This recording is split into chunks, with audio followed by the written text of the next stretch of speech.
자, 아브라함 이야기가 계속되고 있죠. 오늘은 아브라함이 자기 아내 사라가 죽어서 장례를 치르는 그런 모습입니다.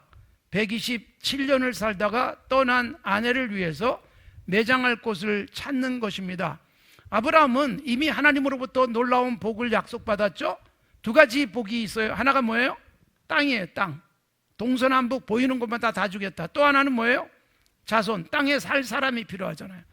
땅과 자손. 그래서 그게 지금 신약 시대에서는 예수 믿는 사람으로 이어지는 것이고, 예수 믿는 사람이 동서남북으로 쫙 펼쳐져 있는 이것이 아브라함에게 주신 약속의 성취입니다. 자, 그런데 당시에는 아브라함이 자기 소유의 땅 한 평도 없었습니다. 아브라함은 양을 치고 소를 치며 그것에 적절한 땅을 찾아 계속 이동을 했기 때문에 어디 가서나 텐트 치고 살았어요. 장막을 치고 살았습니다. 그래서 한 곳에 정착하지 않았고, 그런 아브라함이 우리에게 주는 중요한 교훈이 있습니다. 우리도 여러분 계속 흘러가야 되는 나그네와 같은 인생이라는 것을 보여주고 있습니다. 히브리서에서도 구약의 믿음의 사람들이 끊임없이 본향을 향해서 가고 있는 여행자임을 말씀하고 있는데, 오늘 이 아브라함의 나그네요 거류자라고 하는 이 표현, 우리들이 가슴에 새겼으면 좋겠어요. 우리도 자칫 잘못하면 이 땅이 너무 좋아서 여기서 계속 살 것처럼 착각할 수도 있습니다. 그러나 우리들이 이 땅에서 영원히 살지는 못합니다. 어저께 100세가 되신 분의 생신잔치를 했어요. 저도 처음 100세 넘는 분의 생신잔치를 했습니다. 제가 우리 교인 중에 100세가 막 다가와가지고 그분에게 약속을 했어요. 생신잔치를 교회에서 잘 해드리겠다고, 100세까지만 잘 사시라고. 안타깝게도 몇 개월 앞두고 천국 가셔가지고 잔치를 못 해드렸어요. 그런데 어제 100세 되신 분의 생신잔치를 했어요. 그리고 저녁에는 94세로 천국 가신 분을 송별하는 예배를 드렸습니다. 천안에서 그런 예배가 있었어요. 그래서 어제 하루 종일 좀 바쁜 날이었습니다. 100세도 사시고 94세에 천국 가시기도 하고, 100세가 되신 그분은 앞으로 또 얼마나 더 살지 잘 모르겠어요. 제가 봐도 곧 가실 것 같지가 않을 정도로 꽤 건강해 보였습니다. 앞으로 점점 우리들의 수명이 늘어날 수 있겠죠. 그러나 여러분, 중요한 건 뭐예요? 100세를 살든 120을 살든 여러분 반드시 떠날 수밖에 없는 인간이라는 것입니다. 이 땅에서 절대로 영원히 살지 못합니다. 많은 그 권력을 가지고 또 재물을 많이 가진 사람들이 어떻게 하면 영원히 살 수 있을까를 고민을 했고, 그래서 자기가 죽은 후에 갈 무덤을 성대하게 만들기도 했습니다만, 분명한 것은 다 떠났습니다. 무덤을 크게 만든다 한들 부질없는 일이었고, 자기가 사는 동안에 백성들만 굉장히 힘들게 만들었을 뿐인 것입니다. 우린 반드시 떠납니다. 자, 사라는 1절에 이렇게 되어 있어요. 127세를 살았다. 이것이 사라가 누린 횟수다 그랬습니다. 사라는 127년 동안 하나님이 살게 하셔서 그가 누린 횟수가 127년이다라는 것입니다. 여러분, 이렇게 사라는 127세를 살았어요. 남편 아브라함은 무려 175세까지 삽니다. 그러니까 아브라함은 독신으로 굉장히 오래 있었던 것 같습니다. 25장에 보면 늙고 나이가 높아서 자기 열조에로 돌아갔다 그렇게 되어 있습니다. 여러분, 우리가 누릴 횟수는 얼마나 될까요? 잘 생각해 보십시오. 지금까지 살면서 누린 횟수, 앞으로 누릴 횟수보다 훨씬 더 많을 수도 있습니다. 오늘도 제 아내하고 같이 잠시 얘기하면서 그런 서로 대화를 나눴습니다. 우리가 벌써 나이가 이렇게 되다니, 사실 이 6자로 시작하는 나이가 되고 7자를 향해서 가고 있다는 게 이게 사실 실감되지 않더라고요. 여전히 아직 40 같아요. 저는 여전히 뛰어다니고, 그러니까 이 나이가 사실 실감이 나지 않습니다. 그러나 아무리 젊고 건강하고 힘 있어 보이고 또 아주 강건하게 나이 들어갈지라도 분명한 진리 반드시 떠납니다. 우리가 누리는 횟수가 있을 뿐이지 누구나 다 떠납니다.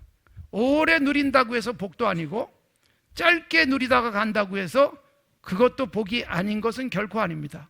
성경은 장수가 복처럼 그렇게 그려져 있다 보니까 오래 사는 게 복이라고 생각할지 모르지만 여러분, 신약에 와서 모든 걸 완성합니다. 죽음도 예수 안에서 죽음은 복이다, 그렇게 말씀하고 있어요. 요한계시록에서 우리에게 분명히 선포하고 있습니다. 그러니까 몇 년을 살았느냐가 아니고 예수 안에서 살다가 예수 안에서 죽고, 아울러 여러분, 사는 동안 어떻게 이 세상에서의 삶을 가꿨는가, 이건 매우 중요합니다. 주기철 목사님은 48살에 순교의 제물로 하나님 앞에 드려졌습니다. 우리가 그분을 추모하며 살지만 48살 48년 동안 사신 주기철 목사님보다 저는 훨씬 더 많이 살았습니다. 주기철 목사님보다 벌써 여러분 20년 더 살아 있습니다. 그러나 그렇다고 해서 더욱 빛나는 삶일까는 절대로 여러분 자신할 수 없는 것이죠. 우리들이 얼마나 살다가 가는가, 분명히 우리는 떠난다는 사실을 놓치지 마시기 바랍니다. 우리가 여러분 창세기 5장에서도 봤죠.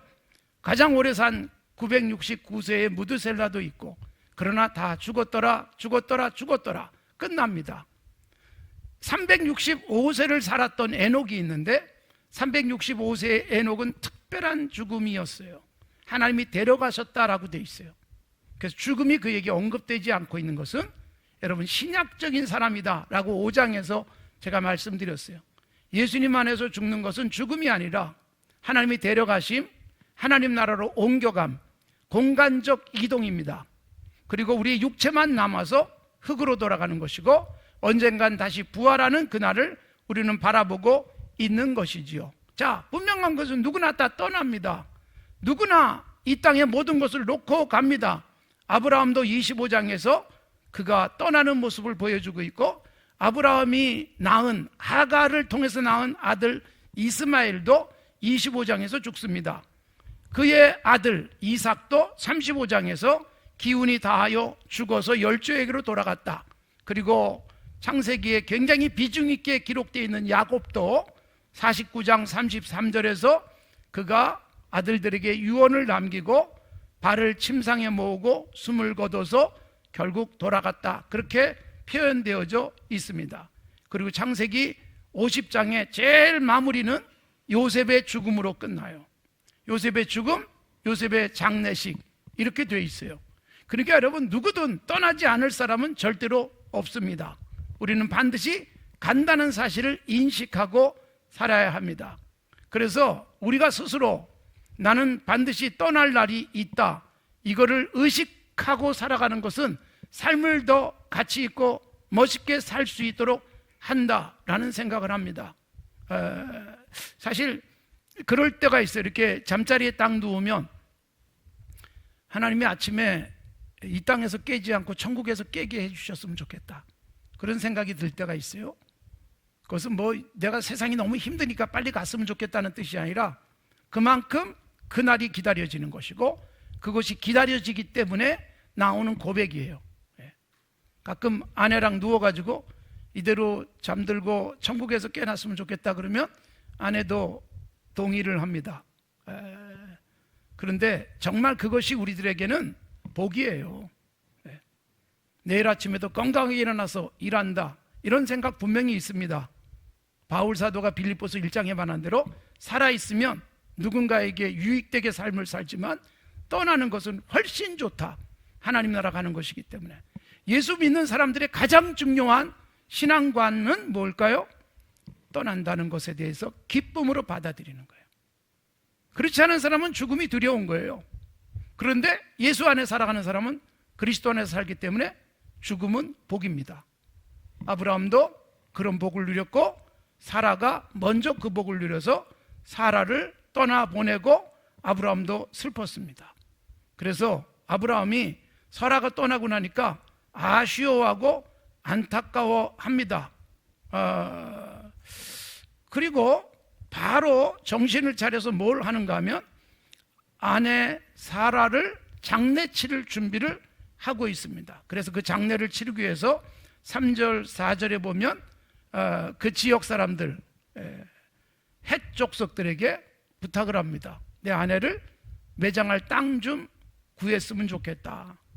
그래서 내 죽은 자를 장사 지내고 싶다라고 부탁을 합니다.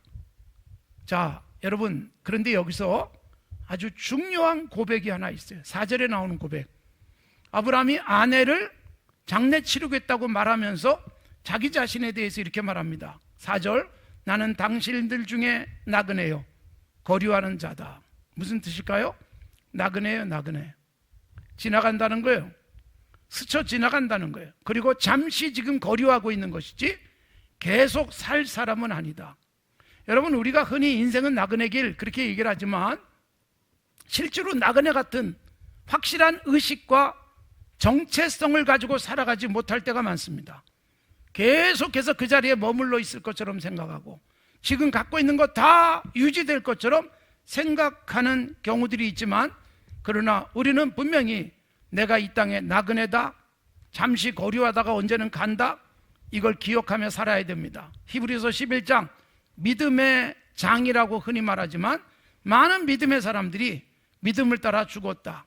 그리고 이 땅 사는 동안에는 외국인이었고 나그네였다. 분명한 것은 이 땅을 살지만 이게 내 본 나라가 아니라는 거예요. 우리들의 진정한 시민권은 하나님 나라에 있다는 것을 바울 사도가 고백했지만, 여기 앉아있는 분들의 대부분의 국적이 대한민국이지만 그러나 우리의 진정한 소속은 하나님 나라인 줄로 믿습니다. 그래서 그 나라로 돌아갈 날을 바라보는 것입니다. 나그네로 살아가기 때문에 여러분, 우리들이 조심해야 될 것 중에 하나가, 여행을 가게 되면 어때요? 짐을 많이 갖고 오시는 분들이 있는데 민폐를 끼치는 경우들이 있어요. 잘 들지도 못하면서 막 여러 개를 싸들고 와서 주변에 있는 사람이 그 사람을 도와줘야 되는 경우들이 많습니다. 제가 우리 성도들하고 여행할 때도 최소한 짐을 좀 줄여라, 그런 말씀을 많이 드려요. 저도 짐 가지고 다니는 것을 굉장히 싫어합니다. 가능하면 그저 하나 둘러매고 가는 게 제일 좋다. 그래서 여행을 갈 때 옷을 많이 가져가지 않기 위해서 노력을 합니다. 가능하면 가서 빨아 입을 생각도 하고 빨리 말리는 방법으로 호텔에 수건을 잘 쓰고 있습니다. 큰 수건 깔고 그 위에 옷 놓고 또다시 수건 깔고 그 위에서 열심히 춤을 춥니다. 그러면 물이 잘 빠져서 빠르게 마릅니다. 아침에 입는데 지장이 없어요. 그래서 짐을 줄이거나 아니면 이제 입다가 이건 버려야지 하는 것을 버리지 않고 세탁해서 잘 놔뒀다가 여행 갈 때 일회용으로 씁니다. 하루 쓰고 버리고 하루 쓰고 버리고. 짐을 줄이는 것은 그래서 굉장히 중요한 것입니다. 이사를 하실 때가 있는데 이사할 때마다 무슨 생각이 들어요? 여러분, 평상시에 몰랐는데 꺼내놓으니까 왜 이렇게 많은지. 그리고 보니까 그 중에 2년 지나도 안 쓰고 3년 지나도 안 쓰는 것들도 꽤 많습니다. 사실 그 정도 되면 버려야 돼요. 그런데 그런 거 쌓아놓고 살아가는 거예요. 그러니까 이사할 때 돈만 더 들고 이사할 때 번잡하기만 한 것이 짐 많은 것이죠. 그래서 짐이 적어야 됩니다. 이스라엘 백성이 출애굽을 합니다. 요즘 새벽에 출애굽기 하고 있잖아요. 그리고 약속의 땅을 향해서 가는 거예요. 가는 중에 하나님께서는 매일 먹을 양식을 주셨어요. 이스라엘 백성들에게 일주일치, 한 달치, 1년치 양식을 주지 않습니다. 이유가 뭐예요? 계속 이동해야 되는데 양식을 짊어지고 다니면 얼마나 힘들겠어요. 가는 곳마다 거기서 내려주셨어요. 거기서 먹게 하셨어요. 짐이 많지 않게 하시는 하나님의 배려입니다. 우리들이 여러분 너무 많은 짐을 지고 살지 않도록, 그리고 여러분 이것이 물리적인 짐도 있을 수 있지만 심리적인 짐도 있어요. 그래서 우리가 기도하고 하나님 앞에 내려놓는다라는 표현을 하잖아요. 짐을 내려놓으면 내가 편안합니다. 더욱이 여러분, 우리 하나님께서는 너희 짐을 맡겨라, 시편 55편에서도 말씀하고 있고 예수님도 그 말씀을 하고 계시지 않습니까? 맡기고 편안하게 여행을 해야 됩니다. 우리 인생 나그네 기림을 다시 한번 분명히 확인했으면 좋겠어요. 설교를 준비하다가 최희준 씨가 불러서 유행했던 하숙생이라는 노래 가사를 떠올렸습니다. 인생은 나그네 길, 어디서 왔다가 어디로 가는가? 성경 구절은 못 외워도 이렇게 잘 외우고 있습니다. 그저 음만 띄우면 나옵니다. 구름이 흘러가도 떠돌다 가는 길에 정일랑 두지 말자, 미련일랑 두지 말자. 여러분, 제가 이렇게 얘기하면 막 속으로 지금 노래하고 계시는 분이 계세요. 인생은 나그네 길, 구름이 흘러가도 정처 없이 흘러서 간다. 인생은 벌거숭이, 빈손으로 왔다가 빈손으로 간다. 강물이 흘러가도 소리 없이 흘러간다. 그래서 여러분, 이 노래가 꽤 유행을 했습니다. 하숙생이라는 표현도 좋잖아요. 제목이 잠시 남의 집에 머물다가 떠나는 거죠. 하숙집에서 영원히 살 수는 없습니다. 그런데 여러분, 이렇게 세상이 말하는 인생은 나그네 길, 인생은 하숙생과 같다라고 하는 것과 성경이 말하는 나그네 개념이 다릅니다. 분명히 성경은 나그네라는 표현을 쓰고 있고 신약 성경 세계에서도 하나님의 백성들을 향해서 나그네 같은 너희를 고란다 라고 베드로 서신에서도 말씀하고 있고 곳곳에 나오고 있습니다만, 여러분, 하숙생에 나오는 나그네와는 전혀 달라요. 우리는 어디서 왔는지도 알고 어디로 갈지도 아는 것입니다. 그래서 우리 인생길이 재밌고 즐겁고 편안한 거예요. 정처 없이 떠돌아다니면서 정도 두지 말자, 미련도 두지 말자가 아니라 우리는 따뜻하게 사랑하면서 살고, 그리고 소중한 것들을 귀하게 여기며 살아가는 삶을 살아갑니다. 예수 안에서의 나그네예요. 그리스도 안에서의 우리의 삶이 저 본향을 향해서 열심히 가고 있는 삶인데, 그런 삶에서 여러분 너무 무거운 짐 지지 않도록 다시 한번 조절하십시오. 너무 많이 가지려고 애쓰지 마십시오. 다 두고 갈 수밖에 없습니다. 요즘 자기 집도 다 이렇게 떠나기 전에 정리하고 도네이션하고 그러는 움직임도 일어나고 있습니다만, 너무 많으면 사실 그거 놓고 가는 게 불편할 수 있어요. 버리고 갈 것만 남아서 정말 속 시원했던 박경리 씨의 그의 수필에도 나오고 있습니다만, 두고 가도 괜찮을 그런 삶, 아깝지 않은 삶. 그리고 여러분, 두고 가는 것들이 많은 사람들에게 두고 교훈이 되고 머리를 숙일 만한 그런 모습이 되면 또 얼마나 좋겠습니까? 주기철 목사님의 묘역에는 주 목사님이 안 계시잖아요. 주 목사님이 옥중에서 덮으셨던 담요, 그분이 보던 성경책이 거기 있어요. 시신도 우리는 찾지 못했지만 국립묘지에 안장될 때 그것을 가지고 모셨고, 조만식 장로님 역시 시신도 찾지 못했기 때문에 묘역에 사실은 빈 무덤과 같습니다. 그러나 거기 뭐가 있어요? 갈 때마다 그분이 살아오셨던 삶의 흔적이 남아있잖아요. 그분을 우리가 추모하면서 우리는 감동도 받고 다짐도 하고 우리들이 반성도 하지 않습니까? 우리의 나그네 길, 건강한 나그네가 됐으면 좋겠고, 잠시 거류하는 동안에 옆에 있는 사람들에게 폐만 끼친다면 얼마나 불행한 일이겠어요. 당신이 내 곁에 있어서 고마웠다고 그렇게 말할 수 있는 나그네 인생이 되면 얼마나 좋겠어요. 그럴 수 있는 삶이 돼야 되는데 아브라함이 그렇게 살았어요. 자, 보십시오. 아브라함이 땅을, 매장지를 살려고 했는데 헷족속들이 한결같이 하는 말이 뭐예요? 우리 지역에도 묘실이 많이 있으니까 어떤 묘실이 있는지 마음대로 쓰십시오. 누구도 방해하지 않습니다. 그렇게 제안을 합니다. 그러면서 뭐라고 말해요? 당신은 하나님이 세우신 지도자입니다. 6절에 그렇게 되어 있어요.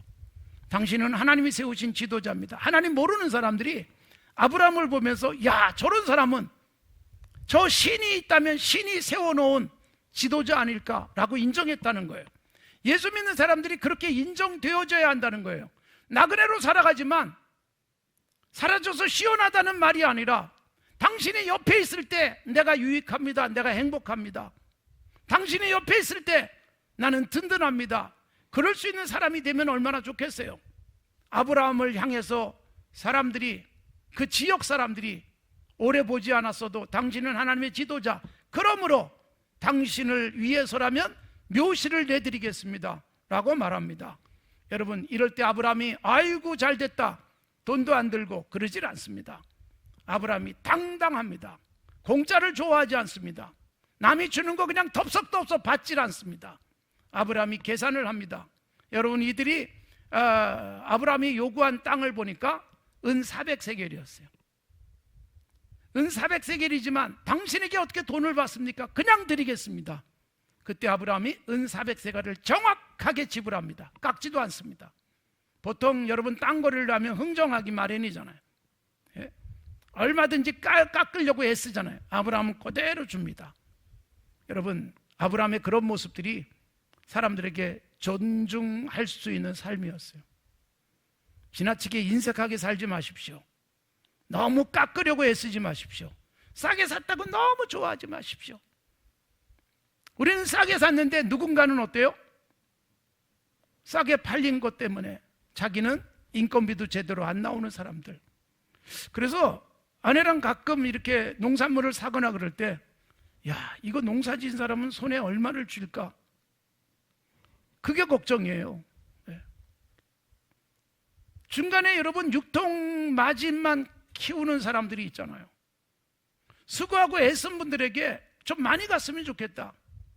여러분, 이런 태도로 살아야 세상 사람들이 당신은 하나님의 지도자군요 라고 평가해 주는 거예요. 인색하고 커피 한 잔도 안 사고 밥 한 끼도 대접하지 않고 내 거는 나만 먹고 남의 것도 가능하면 내가 좀 가지려고 하는 욕망을 가지고 살아가면 세상 사람들에게 칭찬과 존중을 받기는 쉽지 않습니다. 이런 아브라함, 여러분 보세요. 아브라함은 사람들에게 인정을 받아요. 나그네로 살아가면서 그냥 거쳐가는데 그 지역 사람들이 존중해요. 거기다가 22장에 가면 하나님이 나도 너를 인정한다, 최고의 믿음으로 인정해주고, 여러분 계속해서 이삭도 아버지처럼 옆에서 보고 살았기 때문에 동네 사람들에게 인정받는 사람이 되고 있습니다. 사랑하는 성도 여러분, 우리의 삶이 주변 사람들에게 인정받는 나그네였으면 좋겠어요. 아유, 조금 더 계시다 가셨으면 좋겠는데, 조금 더 머물다 갔으면 좋겠는데, 그러면 얼마나 좋겠어요. 그런데 아이고 아직도 있네, 불편하잖아요. 당신이 내 곁에 있으면 아침에 눈을 떠서 당신을 보면 기분이 좋고, 오늘 아침에도 거기 가면 그분이 계셔서 좋을 수 있는 삶을 살아야 되지 않겠어요? 또 본다, 지긋지긋하다, 그래서 같은 공간에서도 얼굴 마주치고 싶지 않은 모습이라면 불행한 인생이지 않겠습니까? 그야말로 돈을 빌려달라고 해도 기꺼이 빌려줄 수 있는 그런 삶을 살아갈 수 있어야 되지 않겠어요?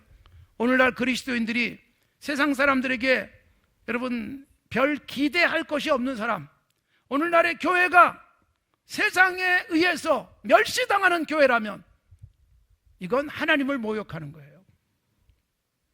우리가 주기도문을 하면서 하늘에 계신 우리 아버지의 이름이 거룩히 여김을 받으시옵소서, 이건 여러분 단순하게 하나님 이름이 거룩해지세요 라고 기도하는 게 아니에요.